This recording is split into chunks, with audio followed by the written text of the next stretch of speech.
El conflicto en las organizaciones.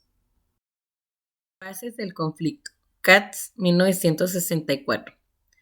Conflicto funcional inducido por varios subsistemas dentro de las organizaciones. Segunda fuente de conflicto es el hecho de que hay unidades que tienen funciones similares. Conflicto jerárquico que nace de las batallas entre grupos de interés por las gratificaciones organizacionales de estatus, prestigio y dinero. Robbins, 1974. Enfoca las bases del conflicto de una manera diferente. Sugiere que puede haber conflicto debido a unas comunicaciones imperfectas. Las condiciones estructurales pueden también generar conflicto. El tamaño y la heterogeneidad del personal, los estilos de supervisión y la cantidad de participación. El sistema de gratificaciones y la forma de poder utilizada son unas pocas entre esas condiciones. Considera que las variables sobre el comportamiento del personal son importantes en las áreas de dimensiones de personalidad e interacciones, las satisfacciones en el papel desempeñado y las metas individuales. Otras bases del conflicto. Las bases del conflicto son un elemento inherente a las organizaciones. Para embarcarse en un conflicto debe tomarse una decisión. Antes de que se pueda sobrevenir el conflicto, las partes involucradas deben percibir que están en la posición de interferir a la otra parte, que sea individual o colectiva.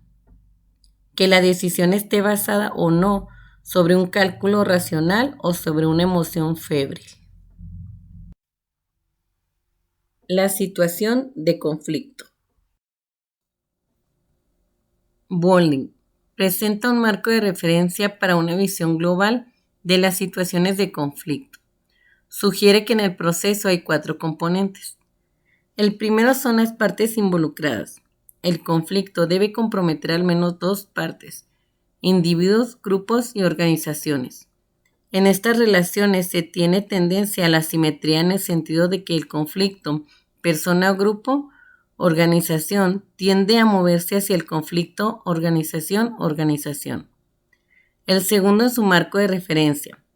El campo de conflicto definido como todo el conjunto de posibles estados relevantes del sistema social. Si las partes del conflicto tienen entre sí una relación particular de poder, en la cual una de ellas tiene más poder que la otra, el campo de conflicto involucra las condiciones alternativas. El tercer componente es la dinámica de la situación de conflicto. Cada parte en un conflicto ajustará su propia posición a una que ella siente que es congruente con la de su oponente. Si una de las partes se vuelve más militante, muy probablemente que la otra hará lo mismo. Esto supone naturalmente que el poder que las 2 partes tienen a su disposición es al menos moderadamente comparable. El último elemento en el modelo de Bowling es la administración, el control o la solución del conflicto.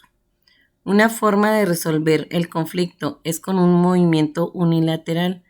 Se resuelve por medio del mecanismo relativamente simple de la tranquilidad de uno de los participantes. Por esta razón, las organizaciones diseñan mecanismos para resolver o controlar el conflicto. También pueden resolverse por medio de la intervención de un tercero. La mediación puede propiciar un arreglo total del conflicto. La solución del conflicto conduce a un estado de Pondy, 1967-1969. Llama el de consecuencias. La solución del conflicto conduce a la cooperación y a unas comunicaciones más abiertas entre los participantes. Ello es también parte de las consecuencias.